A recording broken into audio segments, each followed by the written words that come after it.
మిత్రులందరికీ శుభోదయం. నేను మీ హరి. ఏపీ సైకాలజీకి చెందినటువంటి చాలా వెరీ ఇంపార్టెంట్ బిట్స్ అండి. మరి దాని తాలూకా ఆప్షన్స్ను కూడా ఎక్స్ప్లెయిన్ చేసినటువంటి వీడియో అండి. మరి మీకోసమని తయారు చేశాను. మరి వీడియో నచ్చితే తప్పనిసరిగా అయితే లైక్ చేయండి. వీడియో నచ్చితేనే తప్పనిసరిగా లైక్ చేయండి. ఓకేనండి. మొదటి క్వశ్చన్ చూద్దామండి. దార్నడక్ పేర్కొన్న ప్రజ్ఞా రకాలలో కానిదేమిటి? ఏ యాంత్రిక ప్రజ్ఞ, బి సాంఘిక ప్రజ్ఞ, సి ఉద్వేగ ప్రజ్ఞ, డి అమూర్త ప్రజ్ఞ. ఆన్సర్ తెలిస్తే కామెంట్ చేయండి.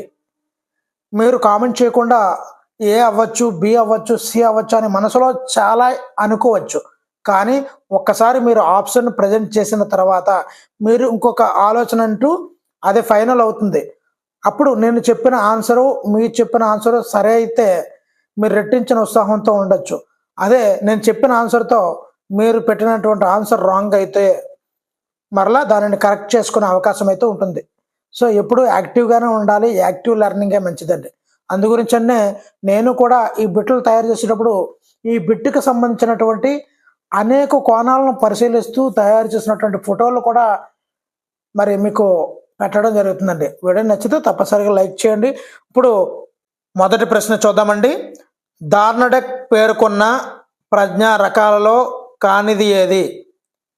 ఏ యాంత్రిక ప్రజ్ఞ, బి సాంఘిక ప్రజ్ఞ, సి ఉద్వేగ ప్రజ్ఞ, డి అమూర్త ప్రజ్ఞ.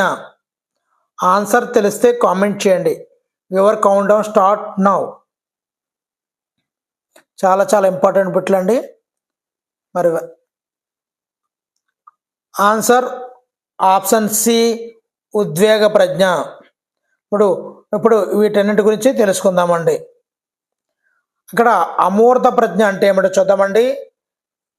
శాబ్దిక అంశాలలో, సంఖ్య అంశాలలో ఈ అమూర్త ప్రజ్ఞ అనేది కనిపిస్తుందండి.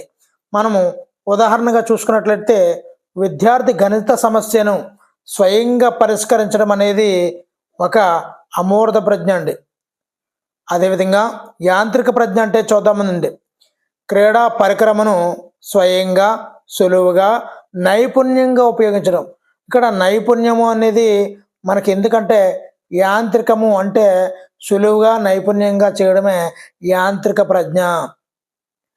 అదే అమూర్తంగా ఆలోచిస్తూ గణిత సమస్యలు సాధించడం అమూర్త ప్రజ్ఞ. ఇప్పుడు సాంఘిక ప్రజ్ఞ అంటే ఏమిటో చూద్దామండి. సేల్స్మెన్ తన మాటలతో కస్టమర్ను ఒప్పించి తన వస్తువులను అమ్మగలిగేట్లా చేయడమే సాంఘిక ప్రజ్ఞ, లేదంటే సామాజిక ప్రజ్ఞ అంటారండి. ఇవన్నీ కూడా వాటికి సంబంధించింది. కానీ ఈ ఉద్వేగ ప్రజ్ఞ అనేది ఈ యొక్క దార్నడక్ పేర్కొన్న రకాలలో లేదండి. ఈ మూడు అయితే ఉన్నాయి. ఓకేనండి. నెక్స్ట్ బిట్ చూద్దామండి. మరి దార్నడక్ ప్రకారము అమూర్త ప్రజ్ఞ ఏర్పడడానికి మస్తిష్కం కారణం అండి దార్నడక్ ప్రకారం. అదే యాంత్రిక ప్రజ్ఞ ఏర్పడడానికి కారణం మధ్య మెదడండి. చాలా ఇంపార్టెంట్ బిట్లు అండి. అన్ని మీకోసం అని చెప్పి ఒక పేపర్ మీద అర్జెంటుగా స్పీడ్గా రాసుకుంటూ వస్తున్నానండి. ఇందు గురించి అంటే మనకు టైం లేదు కాబట్టి. ఓకేనండి. మరి రెండో బిట్లోకి వెళ్దామండి. చాలా ఇంపార్టెంట్ బిట్లు అండి. తప్పనిసరిగా అయితే వీడియోని అయితే లైక్ చేయండి. మీలాంటి ఎంతో మంది మిత్రులకి ఈ వీడియో చేరాలని నా ఒపీనియన్. ఎందు గురించి అంటే నేను తయారు చేసిన బిట్లు అండి. అలాగే దాని కంటెంట్ కూడా తయారు చేసి మీకు పిక్చర్ రూపంలో పెడుతున్నానండి. రెండో క్వశ్చన్. గార్డెనర్ ఎన్ని రకాల ప్రజ్ఞాంశాలను గుర్తించాడు? A 6, B 7, C 8, D 9. Answer తెలిస్తే కామెంట్ చేయండి. Your count down start now.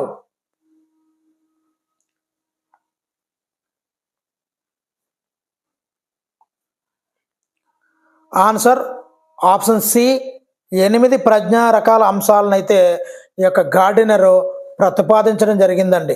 గార్డెనరు 8 ప్రజ్ఞా అంశాలను ప్రతిపాదించడం జరిగింది. అవేంటో ఒకసారి చూద్దామండి. మరి ఒకటోది శాబ్దిక భాషా సంబంధ ప్రజ్ఞ. శాబ్దిక అంటే శబ్దము, అంటే కవులు, రచయితలు. శాబ్దిక భాష సంబంధ ప్రజ్ఞకి సంబంధించిన వారు ఎవరు కవులు రచయితలు. రెండవది గణిత తార్కిక ప్రజ్ఞ కలవారు ఎవరు? గణిత శాస్త్రజ్ఞులు, గణిత నిపుణులు. వీళ్ళందరూ కూడా గణిత తార్కిక ప్రజ్ఞకు సంబంధించిన వాళ్ళండి. అదేవిధంగా మూడవది, ఇవన్నీ కూడా గార్డనర్ చెప్పారండి, 8 రకాలు కూడా. మూడవది సంగీత సంబంధ ప్రజ్ఞ, అంటే సంగీత కళాకారులు, వాయిద్య కళాకారులు ఇవందరూ కూడా సంగీత సంబంధ ప్రజ్ఞ కలవారండి. నాలుగవది దృశ్య ప్రాదేశిక ప్రజ్ఞ, అంటే దృశ్య అంటే శిల్పులు, ఆర్కిటెక్చర్లు, వీళ్ళు దృశ్య ప్రాదేశిక ప్రజ్ఞను కలిగి ఉంటారండి. మరి ఐదోది శారీరక కండర స్పర్శాత్మక ప్రజ్ఞ, అంటే డ్యాన్స్ మాస్టర్లు వీళ్ళండి, కళాకారులండి. వీళ్ళందరూ కూడా డ్యాన్సర్లు, వీళ్ళందరూ కూడా శారీరక కండర స్పర్శాత్మక ప్రజ్ఞ కలిగేవారండి. మరి ఆరో చూద్దామండి, వ్యక్త్యంతర ప్రజ్ఞ, లేదంటే దానికి ఇంకో పేరే సాంఘిక ప్రజ్ఞ అండి. వీళ్ళందరూ కూడా వ్యక్త్యంతర ప్రజ్ఞలో ఎవరు వస్తారు అంటే రాజకీయ నాయకులు వస్తారండి. మరి ఏడవది చూసినట్లయితే మనకి వ్యక్తంతర్గత ప్రజ్ఞ, దీనిలో వ్యక్తికి అంతర్గతంగా చాలా తేడాలు ఉంటాయి. వాళ్ళే మేధావులు, తత్వవేత్తలు అండి. ఇక్కడ మనం బాగా గుర్తుపెట్టుకోవాల్సింది ఆరోది ఏడవది కొద్ది కన్ఫ్యూజ్ అయ్యే అవకాశం ఉంటుందండి. ఇది వ్యక్తాంతర ప్రజ్ఞ అంటే సాంఘిక ప్రజ్ఞ అండి, అంటే సంఘంలో ఉండే రాజకీయ నాయకులు. సో వ్యక్తంతర్గత అంటే తత్వవేత్తలు, మేధావులు అండి. ఇంకా చివరగా ఎనిమిదోది ప్రకృతి సంబంధ లేదంటే సహజ ప్రజ్ఞకి సంబంధించిన వాళ్ళు జీవశాస్త్రవేత్తలు అండి. చూడండి, గార్డెనరు 8 రకాలైనటువంటి ప్రజ్ఞ అంశాలను ప్రతిపాదించారు. మొదటిది శాబ్దిక, కవులు రచయితలు. రెండోది గణిత తార్కిక, గణిత శాస్త్రజ్ఞులు. మూడోది సంగీత కళాకారులండి. దృశ్య ప్రాదేశిక శిల్పులు, ఆర్కిటెక్చర్లు. ఈ విధంగా మనం ఇప్పుడు ఆల్రెడీ చెప్పడం జరిగింది. మూడో బిట్ చూద్దామండి, చాలా ఇంపార్టెంట్ బిట్లే మీకు చేయడం జరిగిందండి, కేవలం 15 బిట్లే. మరి దాని వెనకాల ఎన్ని బిట్లు అంటే అన్ని తయారు చేసుకోవచ్చండి. ఓకేనండి, వీడియో అయితే తప్పనిసరిగా లైక్ చేయండి.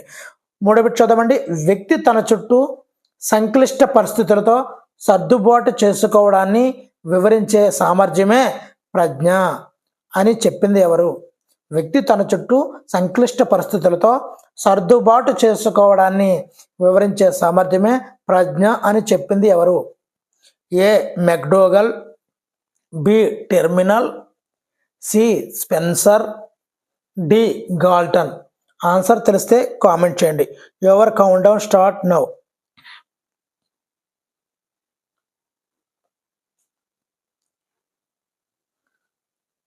Answer C Spencer. ఇక్కడ బాగా ప్రజ్ఞకు సంబంధించిన వాళ్ళు వీళ్ళందరూ కూడా వీళ్ళు నిర్వచనాలు ఇవ్వడం జరిగిందండి. కానీ ప్రజ్ఞకు సంబంధించిన వరకు సర్దుబాటే ప్రజ్ఞ, సర్దుబాటు స్పెన్సర్, సర్దుబాటు స్పెన్సర్, గుర్తుపెట్టుకోండి బాగాన. మరి సర్దుబాటుకి సంబంధించింది ఆన్సర్ అయితే ఆప్షన్ సి అండి. ఇప్పుడు మిగతా అందరూ కూడా టెర్మన్, గాల్టన్ వీళ్ళందరూ కూడా ఇచ్చారండి. మరి గత అనుభవాలను ఆధారంగా చేసుకొని సహజ ప్రవృత్తిని మెరుగుపరుచుకోవడమే ప్రజ్ఞ అని చెప్పింది మెక్డూగల్ అండి. మెక్డూగల్ గత అనుభవాల ఆధారంగా సహజ ప్రవృత్తిని మెరుగుపరుచుకోవడమే ప్రజ్ఞ అని చెప్పింది మెక్డూగల్. అదే టెర్మన్ ఏం చెప్పాడంటే అమూర్త ఆలోచన సామర్థ్యమే ప్రజ్ఞ అని టెర్మన్ చెప్పాడండి.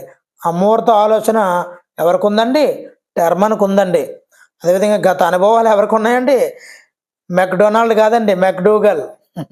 గత అనుభవాలు అంటే మెక్డూగల్, అమూర్త ఆలోచన టెర్మన్. ఇందాక చెప్పాను, సర్దుబాటు స్పెన్సర్, గ్రహణ శక్తి గాల్టన్, గ్రహణ శక్తి ప్రజ్ఞ గాల్టన్. ఈ విధంగా మనము చెప్పుకోవచ్చండి. చూసుకోండి, మెక్డూగల్ గత అనుభవాలు, స్పెన్సర్ సర్దుబాటు, గాల్టన్ గ్రహణ శక్తి. ఓకేనండి. నెక్స్ట్ బిట్ చూద్దామండి, 4వ బిట్. శ్రీనివాసన్ రామానుజన్ గణితంలో విశేషముగా రాణించడం అనేది ఏమిటి కింది వాటిలో? ఏ వైఖరి, బి సహజ సామర్థ్యం, సి అభిరుచి, డి ఆలోచన. ఆన్సర్ తెలిస్తే కామెంట్ చేయండి. చాలా చాలా ఇంపార్టెంట్ బిట్లు అండి. ఎవరు count down start now.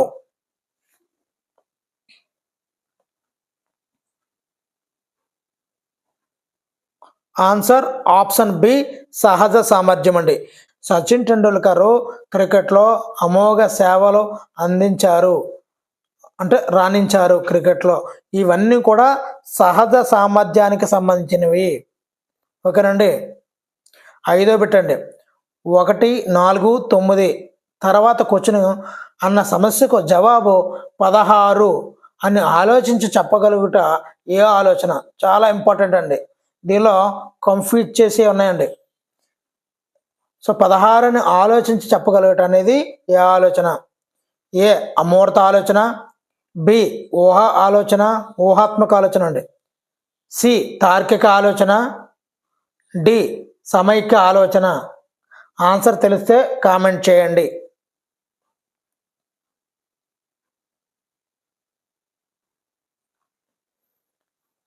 Answer option D సమైక్య ఆలోచన. ఇప్పుడు ఈ యొక్క అమూర్త ఆలోచన, ఊహాత్మక ఆలోచన, తార్కిక ఆలోచన గురించి కూడా చూద్దామండి. ఇక్కడ చూద్దామండి. మూర్త ఆలోచన అంటే ఏమిటి అంటే, మూర్త ఆలోచన కూడా ఉంటుందండి. మరి మూర్త ఆలోచన అంటే ఒక ఉపాధ్యాయుడు పుష్పాన్ని చూపించి విద్యార్థులకు నేర్పుతున్నాడు అండి. అప్పుడు విద్యార్థులకు మూర్త ఆలోచన అనేది ఏర్పడుతుందండి. మరి ఊహాత్మక ఆలోచన అంటే ఏమిటో చూద్దాం. మరికి మనకు ప్రస్తుతం వస్తున్నటువంటి ఆదాయాన్ని ఆధారంగా చేసుకొని భవిష్యత్తులో మనం ఎన్ని కోట్లు పొందవచ్చో, లేదంటే ఎన్ని లక్షలు పొందవచ్చో ఆలోచించుకోవడమే ఊహాత్మక ఆలోచన అండి. మరి విభిన్న ఆలోచన, ఇది చాలా చాలా ఇంపార్టెంట్ అండి. క్వశ్చన్లు అయితే సమైక్య ఆలోచన గురించి చెప్పడం జరిగింది, కానీ ఇక్కడ విభిన్న ఆలోచన చూడండి, రెండు ఒకలా ఉంటాయి. 1, 4, 9 నెక్స్ట్ క్వశ్చన్కి అన్న జవాబుకు 4 స్క్వేర్, 16, 20 - 4 ఇలా వివిధ రకాల సమాధానాలు ఇచ్చినట్లయితే దానిని విభిన్న ఆలోచన అంటారండి. వివిధ రకాల ఆలోచనలు, సరైన సమాధానాలు విభిన్నంగా ఇచ్చినట్లయితే విభిన్న ఆలోచనలు అంటారు. అలా కాకుండా 16 అని ఆలోచించి చెప్తే అది సమైక్య ఆలోచన అండి. ఓకేనండి. నెక్స్ట్ పెట్టండి, ఇంపార్టెంట్ పెట్టండి, తప్పనిసరిగా అయితే లైక్ చేయండి. ఇలాంటి మరిన్ని వివరణాత్మక వీడియోలు కావాలంటే ఛానల్ అయితే సబ్స్క్రైబ్ చేసుకోండి. మిత్రులు ఎంతో మంది చెప్పారు తక్కువ బిట్లు ఎక్కువ ఎక్స్ప్లెనేషన్ కావాలండి అని. ఈ 15 బిట్లు ఒక 70-80 బిట్లతో సమానం అండి. నెక్స్ట్ అండి, నిజాయితీ, అన్యాయము, అధర్మము అనే విషయముల గురించి విద్యార్థి ఆలోచించగలుగుట ఏ ఆలోచన? అంటే నియమాలు, ధర్మాలు, అధర్మాలు అన్నిటి గురించి ఆలోచించగలిగే ఏ ఆలోచన? ఏ ఊహా ఆలోచన, బి అమూర్త ఆలోచన, సి తార్కిక ఆలోచన, డి విభిన్న ఆలోచన. ఆన్సర్ తెలిస్తే కామెంట్ చేయండి. Your count down start now.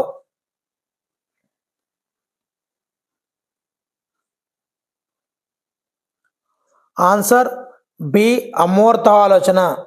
ఇప్పుడు మనం ఆడ్ మ్యాన్ అవుట్ రూపంలో వీటిని అన్నిటిని కూడా ఏరివేయాలండి.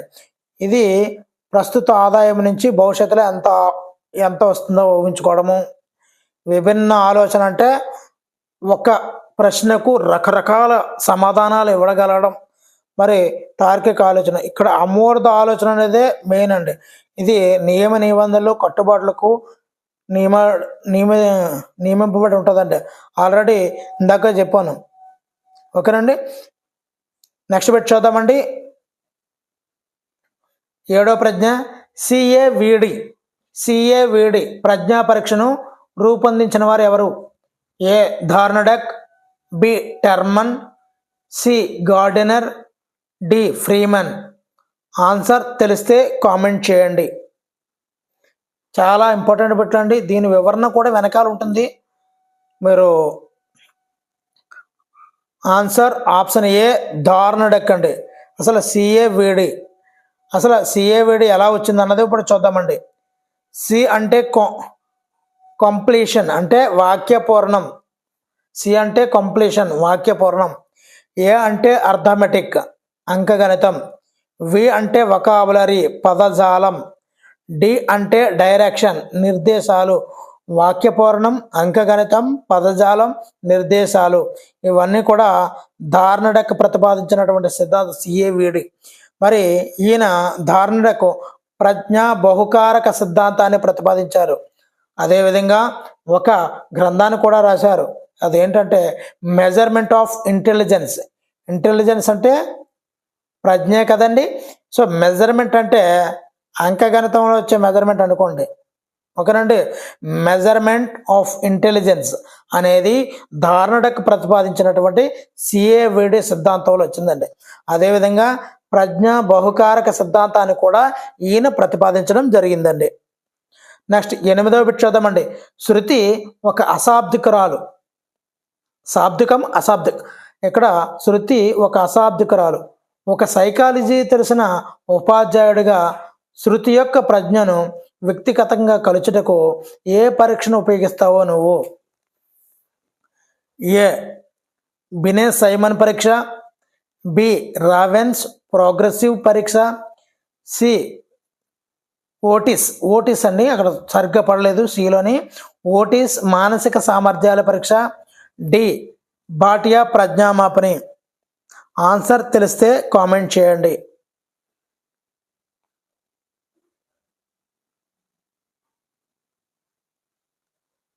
ఆన్సర్ డి బాటియా ప్రజ్ఞామాపని. అసలు ఈ బాటియా ప్రజ్ఞామాపని అనేది ఒక అశాబ్దిక ప్రజ్ఞామాపని అండి. అదేవిధంగా వ్యక్తిగతంగా చేయాలండి. ఇది వ్యక్తిగత వేగ పరీక్ష అని కూడా అంటారు, దీనికి మరో పేరు వ్యక్తిగత వేగ పరీక్ష అని కూడా అంటారు. అదేవిధంగా వైయక్తిక అశాబ్దిక పరీక్ష అని కూడా అంటారండి, వైయక్తిక అశాబ్దిక పరీక్ష అని కూడా అంటారండి. ఓకేనండి. నెక్స్ట్ బిట్ చూద్దామండి. 9వ బిట్ చాలా చాలా ఇంపార్టెంట్ బిట్లు అండి. ఇంకా ఎవరైనా వీడియోని లైక్ చేయకపోతే దయచేసి లైక్ చేయండి. ఇలాంటి మరిన్ని వీడియోలు అయితే మేము ముందుకు వస్తాయి. వైఖరులలో గల గుణము లేనిది ఏమిటి? వైఖరులో కొన్ని గుణాలు ఉంటాయి, వాటన్నిటి గురించి తెలుసుకుందాము. ఏ పరిమాణం, బి దిశ, సి తీవ్రత, డి వ్యాప్తి. ఆన్సర్ తెలిస్తే కామెంట్ చేయండి.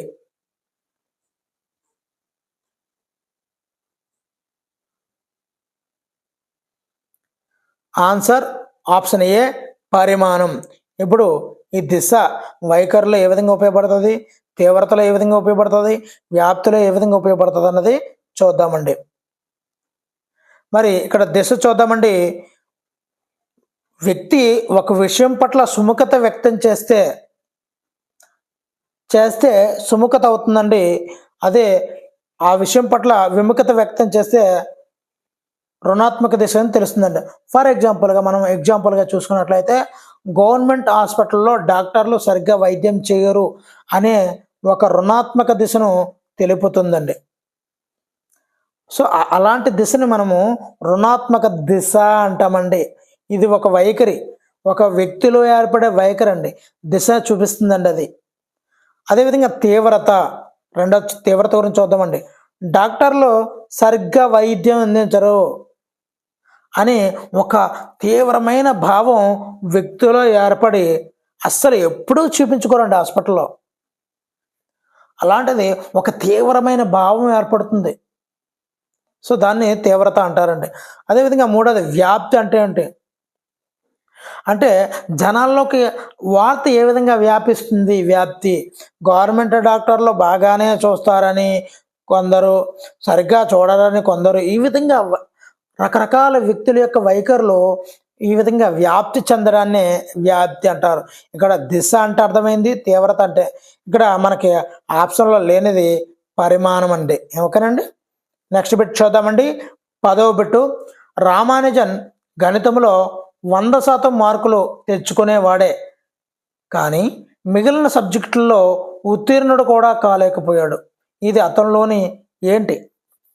ఏ వ్యక్తంతర భేదం, బి అంతర్గత వైయక్తిక భేదం, సి వ్యక్తాంతర్గత భేదం, డి వైయక్తిక భేదం. ఆన్సర్ తెలిస్తే కామెంట్ చేయండి.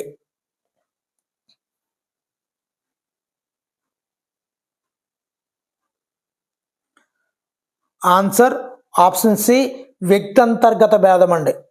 అసలు వ్యక్తి అంతర్ భేదం అంటే ఏంటి, అంతర్గత వైయక్తిక భేదం అంటే ఏమిటి, వ్యక్తి అంతర్గత భేదం అంటే ఏంటి పూర్తిగా చూద్దామండి. సో ఇదైతే మాత్రం వ్యక్తి అంతర్గత భేదం అండి. ఇప్పుడు మిగతా కూడా చూద్దామండి. వ్యక్తంతర భేదం అంటే ఏమిటి, రాముకు ఆటలు అంటే బాగా ఇష్టం అండి. కాగా వాడితో ఉన్నటువంటి కవల సోదరుడు సుబ్బుకు ఆటలు కాక సంగీతం అంటే ఇష్టం. అంటే వ్యక్తికి మధ్యలో అంతరం బాగా ఏర్పడుతుంది, ఈవెన్ కవల సోదరులు అయినప్పటికీ. సో వ్యక్తికి మధ్య భేదం ఏర్పడితే వ్యక్తంతర భేదం అంటారండి. అదే ఇక్కడ వ్యక్తి అంతర్గత, ఒక వ్యక్తిలో ఉన్నటువంటి అంతర్గత భేదం ఏ విధంగా ఉంటుందో చూద్దామండి. శ్రీనివాసన్ రామానుజన్ 100% మార్కులు వస్తాయి, కానీ మిగిలిన సబ్జెక్టులో పాస్ కాడు. అంటే ఒక వ్యక్తిలో ఒక దగ్గర గొప్పగా ప్రదర్శించడం, ఒక దగ్గర జీరోగా ప్రదర్శించడం లాంటివి వ్యక్తి అంతర్గత భేదం. అదే వ్యక్తికి భేదాలు ఉండడం వ్యక్తి అంతర భేదం. రెండాటికి తేడా బాగా గమనించండి. అంతర్గత వైయక్తిక భేదం అంటే ఏమిటి, సుబ్బు అందరికంటే బొమ్మలు బాగా గీయగలడు, కానీ బొమ్మల కంటే నాట్యం అంటేనే ఇష్టం. మళ్ళీ అంతర్గతంగా మళ్ళీ వేరే కోణాలు ఉంటాయండి. ఒక వ్యక్తిలోని అతనికి ఇష్టము అయిష్టమని 2 రకాలుగా ఉన్నట్లయితే అంతర్గత వైయక్తిక భేదం అంటామండి. నెక్స్ట్ బిట్ చూద్దామండి, చాలా ఇంపార్టెంట్. ఫాదర్ ఆఫ్ ఇంటెలిజెన్స్ టెస్ట్గా పిలువబడేవారు ఎవరు? A Thorndike, B Terman, C Gardner, D Binet. Answer తెలిస్తే కామెంట్ చేయండి. ఎవరు కౌంట్ డౌన్ స్టార్ట్ నౌ. ఖచ్చితంగా ఆన్సర్లు అయితే ప్రజెంట్ చేయండి, చాలా యూజ్ఫుల్గా ఉంటుంది మీకు. ఆన్సర్ అయితే option D Binet, father of intelligence test. ఈ యొక్క ఫాదర్ ఆఫ్ ఇంటెలిజెన్స్ టెస్ట్కి ఫాదరు బినే అండి. మరి ఈ బినే ఏమేమి ప్రజ్ఞామాపనలు తయారు చేశారు, ఎప్పుడు తయారు చేశారు, ఎన్ని ప్రశ్నలు ఉంటాయి అన్నీ కూడా ఇప్పుడు చూద్దామండి. మరి బినే సైమన్ పరీక్షను ఆల్ఫ్రెడ్ బినే మొదటిసారిగా స్టార్ట్ చేశాడండి. అందుకే ఇన్ని ఫాదర్ ఆఫ్ ఇంటెలిజెన్స్ టెస్ట్ కింద మనం పేర్కొంటామండి. ఎప్పుడండి, 1905లో మొత్తం 30 ప్రశ్నలతో కూడినటువంటి ఈ యొక్క పరీక్ష 3 నుంచి 13 సంవత్సరాల వరకు నిర్వహించేవారండి. ఆ తదుపరి 3 సంవత్సరాల తర్వాత ఈ బినే సైమన్ పరీక్షని మరలా పాతదాన్ని ఒక 29 ప్రశ్నలు యాడ్ చేసి 59 ప్రశ్నలతో 3 నుంచి 13 సంవత్సరాల వరకు ఈ యొక్క బినే సైమన్ పరీక్షను అయితే నిర్వహించేవారండి. మరలా 3 సంవత్సరాలకి మరలా అప్డేట్ అయ్యి బినే సైమన్ పరీక్ష ఆల్ఫ్రెడ్ బినే గారు మొత్తం 54 క్వశ్చన్లు, కొన్ని అనవసరమైనటువంటి 5 క్వశ్చన్లు తీసివేసి 54 క్వశ్చన్లతో 3 నుంచి 13 సంవత్సరాలు వయస్సు గల వారికి ఈ బినే సైమన్ పరీక్షని నిర్వహించేవారండి. ఆ తదుపరి బినే గారు అప్పుడు 3 మాత్రమే తయారు చేశారు. ఆయన ఉన్నప్పుడు చివరగా 54 ప్రశ్నలే ఉండేయండి. తర్వాత స్టాన్ఫర్డ్ ఈ బినే సైమన్ పరీక్షని డెవలప్ చేశారండి. దాన్ని స్టాన్ఫర్డ్ బినే సైమన్ పరీక్ష అంటారు. దీన్ని 1916లో లూయిస్ టెర్మన్ గారు రూపొందించడం జరిగిందండి. ఇప్పుడు ఈయనైతే ఏకంగా 90 ప్రశ్నలను తయారు చేసుకొని 3 నుంచి 14 సంవత్సరాల మధ్య వాళ్ళకి ఈ యొక్క స్టాన్ఫర్డ్ బినే సైమన్ పరీక్షని నిర్వహించేవారండి. ఆ తర్వాత మరలా ఆ స్టాన్ఫర్డ్ బినే సైమన్ పరీక్షని ఫామ్ ఎం నమూనాలతో 2 నుంచి 14 సంవత్సరాల వరకు ఈ యొక్క స్టాన్ఫర్డ్ బినే సైమన్ పరీక్షని నిర్వహించేవారండి. ఆ తర్వాత దీని యొక్క ఏజ్ని 2 నుంచి 18 సంవత్సరాలకైతే పెంచడం జరిగిందండి. ఇదండి బినే యొక్క టోటల్ చరిత్ర. అందుకే ఈయన్ని ఫాదర్ ఆఫ్ ఇంటెలిజెన్స్ టెస్ట్ అని మనం పిలుచుకుంటామండి. ఓకేనండి. వీడియోలు తక్కువ ప్రశ్నలతో ఎక్కువ వివరణాత్మకంగా ఈ విధంగా చేస్తే బాగుంటుందా లేదంటే ఎక్కువ ప్రశ్నలు కవర్ అయ్యేలా చేయమంటారా తక్కువ విశ్లేషణతో అన్నది కామెంట్ అయితే చేయండి. మీకు అనుగుణంగానే నేను వీడియోలు అయితే తయారు చేస్తాను. నెక్స్ట్ పెట్టండి 12వది WISC అనగా ఏమిటి? A Wechsler intellectual scale for childhood, B Wechsler intelligence scale for children, C Wechsler international scale for children, D Wechsler interaction scale for children. Answer తెలిస్తే కామెంట్ చేయండి. చాలా చాలా ఇంపార్టెంట్ బిట్లు అండి. అన్నింటి గురించి కూడా ఎక్స్ప్లెయిన్ చేయడం జరుగుతుంది. మరి తప్పనిసరిగా నచ్చితే లైక్ చేయండి. మరి ఆన్సర్ అయితే B Wechsler intelligence scale for children అండి. Wechsler intelligence scale for children అండి. మరి వెజ్లర్ అనేవాడు అమెరికా దేశానికి చెందినవాడండి. ఈయన ఈ Wechsler intelligence scale for children 5 శాబ్దిక పరీక్షలను 5 అశాబ్దిక పరీక్షలను ఈ వెస్లర్ గారు రూపొందించారండి. అమెరికా శాబ్దిక ఓకేనండి. మరి ఈయన అవేంటో చూద్దామండి. 1వది శాబ్దిక అంశాలు చూసుకున్నట్లయితే పదజాలము, సమాచారము, సాదృశ్యాలు, అవరోధము, గణితము ఇవన్నీ కూడా శాబ్దిక అంశాలలోకి తీసుకొచ్చాడండి ఈ వెస్లర్. ఏంటంటే అండి పదజాలము, సమాచారము, సాదృశ్యాలు, అవరోధము, గణితము ఇవన్నీ కూడా. మరి అశాబ్దిక అంశాల్లోకి చిత్రాన్ని పూరించడం, చిత్రపూరణ, చిత్ర క్రమీకరణ అంటే చిత్ర అమరిక, బ్లాక్ డిజైన్, అంక చిహ్న పరీక్ష, వస్తు కూర్పు ఇవన్నీ కూడా 5 శాబ్దిక 5 అశాబ్దికగా ఈ యొక్క వెస్లర్ గారు రూపొందించడం జరిగింది. WISC Wechsler intelligence scale for children. ఓకేనండి.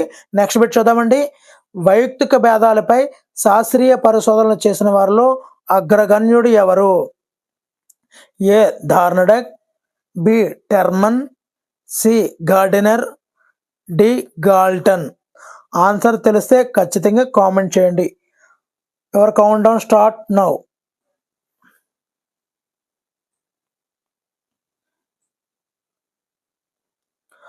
ఆన్సర్ డి గాల్టన్ అండి. వైయక్తిక భేదాలు గాల్టన్. ఈ గాల్టన్ ఇంగ్లాండ్ దేశానికి చెందినవాడు. ఈయన ఏం చేశాడు? వైయక్తిక భేదాల మీద అనేక మానవ శాస్త్ర ప్రయోగశాలను అయితే స్థాపించాడండి. మొట్టమొదటి మానవ శాస్త్ర ప్రయోగశాలను అయితే స్థాపించాడండి. ఈ యొక్క గాల్టన్ ఒక అనువంశకవాదండి. ఈయన ఈ ప్రజ్ఞ అనువంశకత ప్రభావమే ప్రజ్ఞ అని చెప్పి హెరిడిటరీ జీనియస్. ఇక్కడ హెరిడిటరీ అంటే అనువంశకత, జీనియస్ అంటే ప్రజ్ఞ. అంటే గాల్టన్ సింపుల్గా గుర్తుపెట్టుకోవచ్చండి. Hereditary genius Galton. ఈయన ప్రజ్ఞ గురించి చేసినటువంటి గ్రంథము హెరిడిటరీ జీనియస్ అండి. అదే వైయక్తిక భేదాల మీద కూడా ఒక గ్రంథం రాశారండి. అదేంటంటే అన్ enquiry into human faculty and its development అండి. ప్రజ్ఞ మీద చేసినటువంటి గ్రంథం హెరిడిటరీ జీనియస్. క్వశ్చన్ ఏ విధంగా వస్తుంది? హెరిడిటరీ జీనియస్ అనే గ్రంథాన్ని రచించింది ఎవరు? గాల్టన్ ఏ దేశస్థుడు? ఇంగ్లాండ్. హెరిడిటరీ జీనియస్ గాల్టన్ దేని మీద పరిశోధన చేశాడు? ప్రజ్ఞ మీద. మరి గాల్టన్ వైయక్తిక భేదాల మీద రాసిన గ్రంథం ఏమిటి? అన్ enquiry into human faculty and its development. ఈ విధంగా అనేక రకాల క్వశ్చన్లు వస్తాయండి. క్రింది వానిలో ఏవాది? అనువంశకవాది, పరిసరవాది. ఈ విధంగా మనకు ఆప్షన్లో కూడా మనకు వస్తుంటాయండి. మరి ఈ గాల్టన్ వల్ల, ఇంగ్లాండ్ దేశస్థుడు అయినటువంటి గాల్టన్ వల్ల ప్రభావితుడైన వారు కాటిల్ అండి. ఈయన అమెరికా దేశస్థుడు. మరి ఈయన ప్రజ్ఞ మీద చేసేటప్పుడే దీనికి ఆకర్షితుడయ్యాడండి. ఈ గాల్టన్కి ఆకర్షితుడయ్యాడు ఈ కాటిల్. ఈ కాటిల్ కూడా మెంటల్ టెస్ట్ అండ్ మెజర్మెంట్స్ అనే గ్రంథాన్ని రచించాడండి. అంతే కదండి. ఒక గొప్ప వాళ్ళ వెనకాల అలా ఫాలో అయిపోతే వాళ్ళు కూడా ఇంకో గొప్ప వాళ్ళు అయిపోతారు. అలాగే గాల్టన్ ఎప్పుడైతే 2 గ్రంథాలు రాశారో, hereditary genius and enquiry into human faculty and its development, అవి 2 చూసినటువంటి కాటిలో వాడు కూడా ఉత్సాహాన్ని పొంది మెంటల్ టెస్ట్ అండ్ మెజర్మెంట్ అనే గ్రంథాన్ని ఆయన కూడా రాసి పడేసాడండి. ఓకేనండి, ఇదండి గాల్టన్ గురించి. ఓకేనండి, 14వది చూద్దామండి. అభిరుచి ప్రశ్నావళిని రూపొందించిన మనోవైజ్ఞానికవేత్త ఎవరు? ఏ గోల్మాస్, B Stanley Hall, C Freeman, D Gardner. Answer తెలిస్తే కామెంట్ చేయండి. చాలా చాలా ఇంపార్టెంట్ బిట్లు అండి. Your count down start now.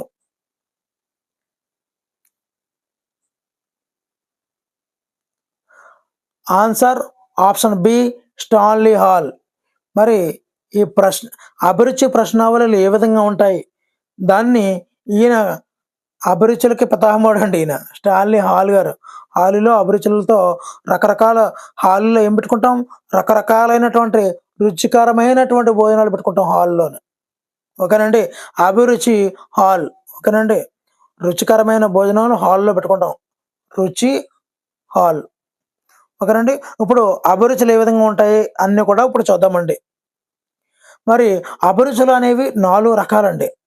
ఒకటోది ప్రకటిత అభిరుచి, నాకు ఇది ఇష్టము అని తనే స్వయంగా అభిరుచులు ప్రకటించడం. నాకు యాపిల్ అంటే ఇష్టము, సో ఆ విధంగా ప్రకటించడము ప్రకటిత అభిరుచి అండి. రెండోది అప్రకటిత అభిరుచి, అంటే మనకి ఇష్టమని తెలుసు కానీ దానికి ఆ తర్వాత పరిశీలన ద్వారా తెలుసుకుంటామండి. అభిరుచులను పరిశీలన ద్వారా గ్రహించి అభిరుచులను తెలుసుకుంటామండి. అందు గురించేనేమో అవి ఎక్కువ నేను తినేవాడిని, అంటే అది నాకు ఇష్టము అని ఇప్పుడు తెలుసుకుంటాడండి. అప్పుడు తినేటప్పుడు అది ఇష్టమని తెలియదు, ఎదుటి వాళ్ళు తినేటప్పుడు నాకు అదే ఇష్టమే అని తెలుసుకోవడం ద్వారా ప్రకటించుకోవడం అభిరుచి, అప్రకటిత అభిరుచి అండి. మరి మూడవది అప్పటికప్పుడు తయారు చేసినటువంటి పరీక్షలు, ఇది కూడా ఒక రకమైనటువంటి అభిరుచినండి. నెక్స్ట్ 4వది చాలా ఇంపార్టెంట్ అండి, అభిరుచి శోధికలు. దీనిలో శోధికలు అంటే పరీక్షలు అండి. అభిరుచిని పరీక్షించడానికి ఒక 3 పరీక్షా మాపనలు ఉన్నాయండి. 3 పరీక్షా మాపనలు ఉన్నాయి. ఒకటోది SVIB, strong vocational interact blank. Strong vocational interact blank. రెండోది క్యూడర్ ప్రిఫరెన్స్ రికార్డ్, వ్యక్తి అభిరుచి సర్వే అండి. దీనికి మరో పేరే వ్యక్తి అభిరుచి సర్వే, క్యూడర్ ప్రిఫరెన్స్ రికార్డ్. మూడవది మిన్నెసోటా అభిరుచి మాపని. ఇందులో 474 అంశాలు ఉంటాయండి. మిన్నెసోటా అభిరుచి మాపనిలో 474 అంశాలు ఉంటాయి. ఇదండి. నెక్స్ట్ లాస్ట్ బిట్ అండి. మరి ఇంకెవరైనా దయచేసి లైక్ చేయకపోతే ఇలాంటి వీడియోలు చాలా మంది జనాలకైతే వెళ్ళాలండి. మరి ఎంతో ఎక్స్ప్లెనేషన్తో కూడినటువంటి వీడియో. ఒక్కసారి వీడియో చూస్తే చాలా బిట్లు అయితే మనకు కవర్ అయిపోతాయి. వీడియో నచ్చితే లైక్ చేయండి, నచ్చితేనే లైక్ చేయండి. ఓకేనండి. 15 బిట్ అండి. క్రింది వాటిలో శాబ్దిక పరీక్ష కానిది ఏమిటి? ఏ బినే సైమన్ పరీక్ష, బి ఆర్మీ ఆల్ఫా పరీక్ష, సి ఓటిస్ మానసిక సామర్థ్యాల పరీక్ష, డి ఆర్మీ బీటా పరీక్ష. ఇక్కడ క్వశ్చన్ బాగా అబ్జర్వ్ చేసుకున్నట్లయితే శాబ్దిక పరీక్ష కానిది అని అడిగాడండి. కానిది. ఆన్సర్ తెలిస్తే కామెంట్ చేయండి. Your count down start now.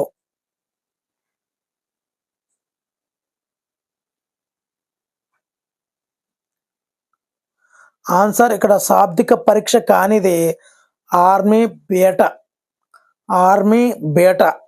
మరి ఏంటంటే ఈ శాబ్దిక పరీక్షలోకి వస్తాయి అన్నది చూద్దామండి. బినే సైమన్ పరీక్ష శాబ్దిక పరీక్షనండి, బినే సైమన్.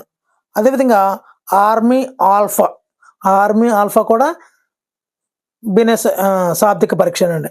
అదేవిధంగా ఓటిస్ మానసిక సామర్థ్యాల పరీక్ష కూడా శాబ్దిక పరీక్ష. ఇంకొకటి ఉందండి, ఆర్మీ జనరల్ క్లాసిఫికేషన్ పరీక్ష కూడా, ఆర్మీ జనరల్ క్లాసిఫికేషన్ పరీక్ష కూడా శాబ్దిక పరీక్షే. మరి వీడియో నచ్చితే కామెంట్ కూడా చేయండి. ఏ విధంగా ఉంది, ఇలాగే చేయమంటారా, ఇలాగ వద్దంటారా అన్నది కామెంట్ చేయండి. వీడియో నచ్చితే లైక్ చేయండి. ఇలాంటి మరిన్ని వీడియోల కోసం ఛానల్ అయితే సబ్స్క్రైబ్ చేసుకోండి. Thank you for watching. Me Hari shining out.